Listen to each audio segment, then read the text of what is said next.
था। उसके बाद हम 3-4 घंटे पूरे शहर भ्रमण पे निकलते थे। शहर के पूरे आखिरी कोने से बच्चे ले लेके आता था ये आदमी, जहाँ पे वैन जा भी नहीं सकती उधर कूदा कूदा के ले जाता था ये, और फिर टायर पंचर हो जाते थे। शाम पड़े वापस से हमको घर घर छोड़ के आता था ये। जिंदगी बर्बाद कर दी थी भैया जी ने मेरी। सबसे पहले लेते थे और सबसे आखिर में छोड़ते थे, लेकिन मैं फिर भी उसी वैन में जाता था क्योंकि चमेली भी हमारी वैन में आती थी। और बात यह है कि वो मेरे पास ही बैठती थी, मतलब मजबूरन। उसके पास और कोई ऑप्शन ही नहीं बचता था, और मैं बचाता भी नहीं था। मैं घर पे जाते से जो 2-3 घंटे मेरे को सोने के लिए मिलते थे उसमें सोता नहीं था, और मैं प्लानिंग करता था कि कैसे चमेली सिर्फ मेरे पास बैठे। चमेली सबसे आखिर में आती थी और मैं सबसे पहले सुनसान वैन में चढ़ के बस्ता अपने पास में रख के और फसर के सो जाता था। बाकी सारे बच्चे अपना बस्ता गोदी में रखते थे, क्योंकि तुम्हारे बाप की वैन नहीं है, मतलब मेरे भी नहीं थी, पर मेरे ऊपर भैया जी को तरस आ जाता था कि बेचारा 5 बजे से आया है, तो वो सोने देते थे। लेकिन मैं सोता नहीं था, मैं आंख बंद करके चमेली के घर का इंतजार करता था। तो क्योंकि चमेली आखिरी में आती थी तो वैन पूरी पैक पुक हो रखी होती थी, बच्चे बाहर उबल रहे होते थे, और मैं अपना बस्ता पास में रख के एक्टिंग देखो एक्टिंग। और जैसे ही वो आती थी, हड़बड़ाना नहीं, ऐसे टाइम पे हड़बड़ाते नहीं है कि फटाफट बैग उठाया और आओ इधर बैठो जल्दी। मत करना ये हरकत, भाग जाएगी वो। ठरक नहीं झलकना चाहिए जरा सिक भी, एकदम सटल रखना है। क्या हुआ, और कहीं जगह नहीं है क्या? तेरे मुंह में मूत दूंगा मैं। अच्छा ठीक है, इधर ही बैठ जाओ। देख रहे हो एक्टिंग, देखो तुम लौंडे की। ना जाने कौन सी नशीली खट्टी मीठी खुशबू लगा के आती थी चमेली, आज तक उसकी खुशबू है मेरी नाक में। मैं वो खुशबू का पूरा मजा ले ही रहा होता हूँ, इतने में एकदम भभका बास आती है कहाँ से। जैसे ही मैं बाहर जागता हूँ, मरा हुआ कुत्ता पड़ा है वहाँ पे। एक काली कार सूख करके निकली और मेरे बच्चे को मार दिया। कैसे करके निकली? शुक।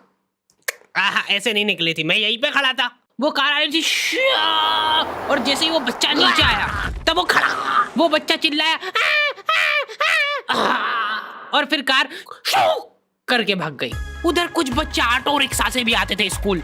ऐसा लगता था कि पूरे स्कूल के बच्चे इस एक ऑटो रिक्शा में ठूस ठूस के ले जाता है वो। ये ऑटो वाले और भैया जी दोस्त थे, और अब ये बीच सड़क पे रेसिंग लगवा रहे। इनकी गाड़ियां उबला रही है बच्चों से, पर फिर भी नहीं मान रहे ये लोग।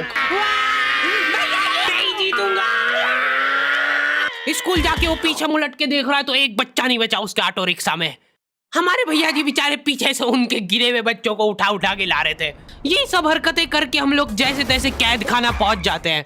सुबह 5 बजे से निकलने के बावजूद हम लोग लेट पहुंच रहे हैं वहाँ पे पहुंच के हमने देखा कि 4 लौंडे मरे हुए पड़े हैं, जिनको डॉन ने मारा है। डॉन हमारे स्कूल की इंचार्ज थी।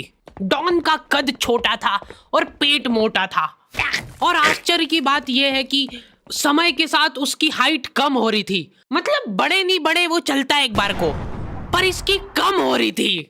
डॉन बहुत स्ट्रगल करके कार से स्कूल आती थी खड़े होके, क्योंकि बैठ जाए तो उसको सामने की सड़क नहीं दिखती थी। वो अलग बात है, खड़े होके भी पूरा नहीं दिखता था। हर रोज 2-4 कुत्ते कुचलते हुए आती थी वो। फिर मेरे को समझ आया कि रास्ते में जो कुत्ते दिखे थे वो डॉन इस कैद खाने में छत पे बैठी रहती थी स्नाइपर लेके। कोई भी कैदी कुछ गलत गतिविधि करता हुआ दिखता था तो वहीं पे, मैडम इनकी लाश का क्या करना है? अरे ये तो आपको पता ही है।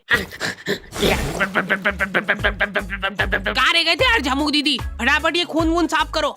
झमू दीदी बुलेट से स्कूल आते थे, और ये अफवाह फैली हुई थी पूरे स्कूल में कि उनके घर पे मर्सिडीज भी है। लेकिन झमू दीदी हम्बल रहना पसंद करते हैं। ऐसा कहा जाता था कि ये स्कूल ऑन पेपर झमू दीदी के नाम पे ही है, पर वो हम्बल रहने के लिए यहाँ पे झाड़ू पोछा लगाती है। वैसे मैडम इन्होंने करा क्या था? गैर कानूनी पेन फाइट का सट्टा खेलते थे ये लोग क्लास में। उससे मेरे को प्रॉब्लम नहीं है, मेरे को क्यों नहीं? हाँ, हमारी क्लास में पेन फाइट का सट्टा चलता था। हमारे इधर जो लौंडा पेन फाइट में जीतता था, सामने वाले का पेन उसका हो जाता था। कुछ बच्चे अपना सब कुछ दांव पे लगा देते थे और कर्जे में डूब जाते थे। फिर भी वो लोग हार नहीं मानते थे और अपने दोस्त से पेन उधार लेके खेलते थे और वापस हार जाते थे। तो अब क्लास में कुछ बच्चों के पास पोटला भर के पेन पड़ा है और कुछ बच्चों के पास पेन ही नहीं है।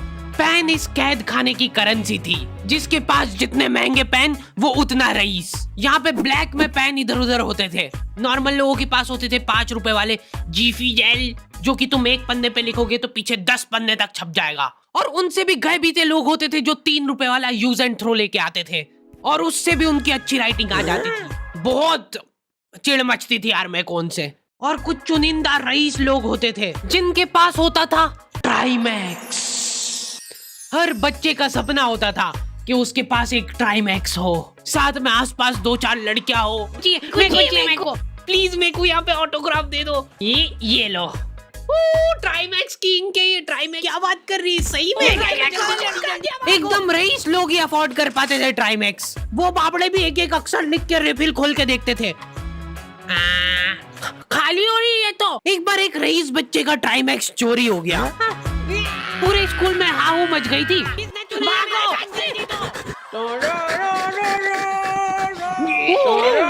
देखो, उस दिन हमको पता चला कि वो आदमी दौड़ भी सकता है।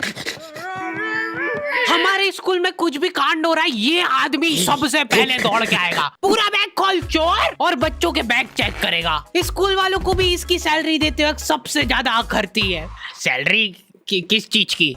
इस आदमी की शक्ल देख के ऐसा लगता था कि ये स्पोर्ट्स की आड़ में वैन वालों के साथ मिलके बच्चों की स्मगलिंग करता है। इस महान आदमी का नाम था भूषण। इसने अपनी जांग पे टैटू करा रखा था, भू अलग जांग पे, सड़ अलग जांग पे।